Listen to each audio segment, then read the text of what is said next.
Glitch in the matrix ये concept late 90s से शुरू हुआ था। क्या होता अगर हम एक सिमुलेशन में जी रहे होते। द ट्रूमैन शो ये मूवी भी इसी कॉन्सेप्ट पर बेस्ड था कि उसका पूरा लाइफ एक सिमुलेशन है और उसे ये बात पता ही नहीं। और हो सकता है कि ठीक वैसे ही हमारा लाइफ भी एक शो हो जिसके बारे में हमें कुछ पता ही नहीं। आज के वीडियो में हम ऐसे 3 ग्लिचेस इन द मैट्रिक्स से स्टोरी सुनेंगे जो आपको हिला के रख देंगे, और सब के सब रियल स्टोरीज है। और एक स्टोरी तो मेरा खुद का है जिसे मैंने खुद एक्सपीरियंस किया है। तो अगले 10 मिनट बिल्कुल बोरिंग नहीं होंगे। और अगर वीडियो पसंद आता है तो भाई सब्सक्राइब कर दो। 1 महीने से 2 सब्सक्राइबर्स पर अटके पड़े हैं। तो पहला स्टोरी मेरा खुद का स्टोरी है जिसको याद करके मुझे अभी भी चिल्स आ रहे हैं।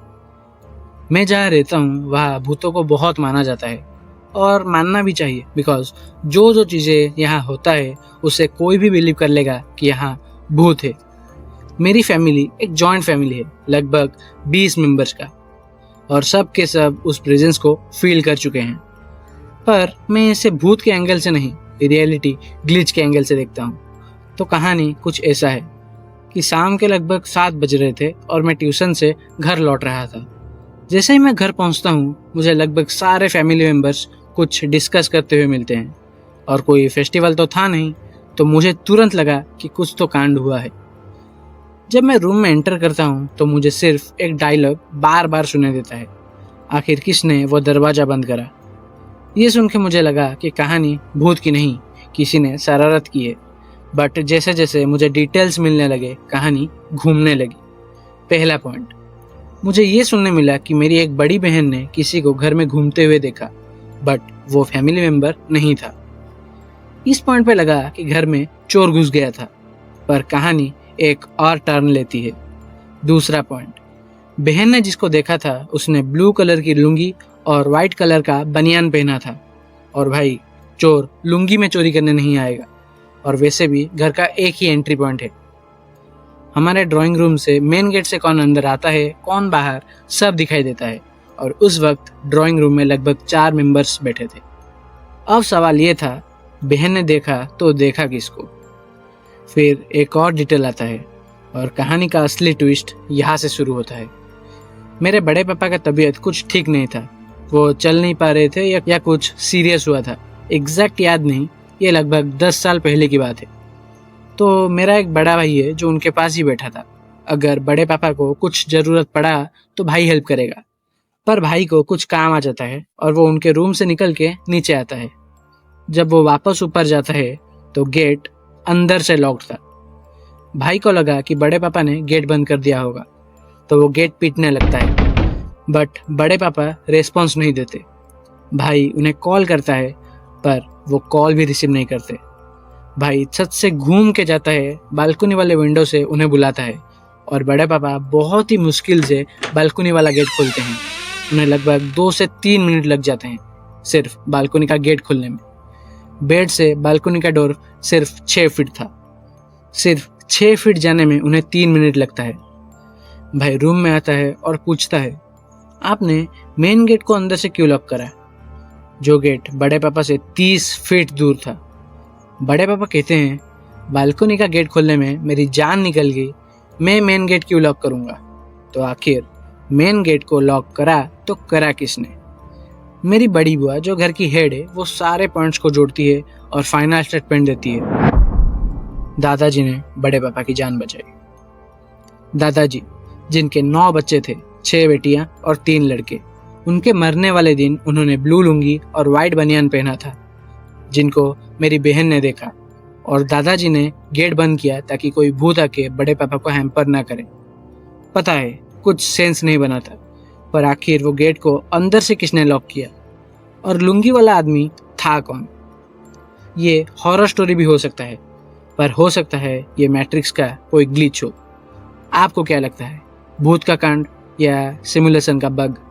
कमेंट्स में जरूर बताना। अब बारी दूसरी स्टोरी की। रात के लगभग 2 से 3 बज रहे थे। टॉम अपनी वाइफ के साथ बेड पे सो रहा था। तभी उसके मोबाइल पे एक कॉल आता है। सोफी पूछती है, इतने रात गए किसने कॉल करा? और टॉम झट से उठता है, फ़ोन उठाता है, स्क्रीन को देखते ही उसका चेहरा काला पड़ जाता है। फ़ोन हाथों से गिरते गिरते बजता है। सोफी घबरा जाती है और पूछती है, क्या हुआ, क्या हुआ? टॉम बोलता है, मैंने फिल को देखा, और फिर रो पड़ता है, मैंने अपने दोस्त को मार दिया। सोफी शॉक में पूछती है, पर उसने तो सुसाइड किया था ना? टॉम अपने सपने के बारे में बताता है। पहले तो सब कुछ नॉर्मल था, शॉपिंग जैसा कुछ सीन था और वहाँ उसने फिल को देखा। टॉम ने पूछा, फिल, तुम जिंदा हो? फिल ने कहा, हाँ टॉम, चलो थोड़ा हैंग आउट करते हैं। उसके बाद दोनों पहले पार्क में जाते हैं, फिर ट्रेकिंग, बहुत देर तक बातें करते हैं। फिर टॉम को लगता है कि सपना अब ख़त्म होने वाला है, तो वो पूछता है, फिर तुमने सुसाइड क्यों किया? फिल बोलता है, मेरी गर्लफ्रेंड ने मुझ पे चीट करा। टॉम बोलता है, एक ने चीट किया तो सुसाइड क्यों? तुम तो पॉपुलर थे, बहुत गर्लफ्रेंड्स थी तुम्हारी। फिल कहता है, मेरी एक ही गर्लफ्रेंड थी, सोफी, जिसने मुझे चीट करा और तुम्हारे साथ रिलेशन में आ गई। मेरा बेस्ट फ्रेंड भी चला गया और मेरी गर्लफ्रेंड भी, तो मैंने सुसाइड कर ली। टॉम सपने से उठ जाता है, बेड पर बैठा होता है शॉक में, सोचता है ये सिर्फ सपना था। बट फिर कहता है, फिल, अगर तू सच में मुझसे बात कर रहा था तो कोई सिग्नल दे। तभी उसी वक्त एक अननोन नंबर से कॉल आता है। सोफी पूछती है, इतने रात को किसने कॉल करा? अब बारी आखिरी स्टोरी। इस स्टोरी पे सब कैरेक्टर्स को ध्यान से सुनना। इस स्टोरी में फोरशैडोइंग रेफरेंस है, तो इस स्टोरी को ध्यान से सुनना। आलेन नाम के बंदे ने रेडिट पे ये स्टोरी शेयर की थी। डायरेक्ट स्टोरी पे चलते हैं। एक रात आलेन अपने भाई और बच्चों के साथ ऊनो खेल रहा था। तभी उसके मोबाइल पे एक नोटिफिकेशन आता है, 35 minutes to reach home from first sent and story। ये एक पुराना एंड्रॉयड फीचर था, बट आलेन ने उसे ऑफ करके रखा था। वो फिर चेक करता है कहीं फीचर ऑन तो नहीं हो गया, लेकिन वो ऑफ होता है। वो इग्नोर करके फिर ऊनो खेलने लगता है। 2 दिन बाद आलेन अपने बच्चों के साथ टीवी देख रहा होता है। फिर वही notification, 35 minutes to reach home from first sent and story। अब आलेन तंग आ चुका था। फ़ोन स्विच ऑफ करता है, सो कंटिन्यू करता है। Vampire diaries season 3। एक दिन हाउस पार्टी के लिए वो शॉपिंग के लिए जाता है अपने बच्चों के साथ। बहुत सामान ले लेता है, तो भाई को हेल्प के लिए बुलाना पड़ता है। सब के सब पार्टी के लिए एक्साइटेड थे, एंड इसी फीलिंग के कारण आलेन का भाई एक रॉन्ग टर्न ले लेता है। जब ये चीज़ आलेन नोटिस करता है तो वो भाई से पूछता है, ये कहाँ ले आए? और तभी राइट साइड से एक गाड़ी आता है एंड बूम, सब के सब इंजर्ड थे। आलेन का भाई सेंसलेस हो जाता है। आलेन का सर फट गया था, पर वो जैसे तैसे करके कार से निकलता है और एम्बुलेंस को कॉल करता है। एम्बुलेंस वाले उसे लोकेशन पूछते हैं और रोड के दूसरे साइड पर एक साइन बोर्ड लगा था। आलेन का सर चकरा रहा था। उसे कुछ पार्ट तो दिख रहे थे साइन बोर्ड के, पर वो पढ़ नहीं पा रहा था। वो धीरे धीरे करके आगे जाता है और साइन बोर्ड को गौर से देखता है, और वहाँ लिखा था, फर्स्ट सेंट एंड स्टोरी। अगर स्टोरी को ध्यान से सुने होगे तो बहुत पहले से ये फोरशैडो हो रहा था, लाइक वैम्पायर डायरीज के सीजन 3 में क्या हुआ था। अगर किसी को पता है तो कमेंट सेक्शन में लिख दो, ताकि सबको पता चले।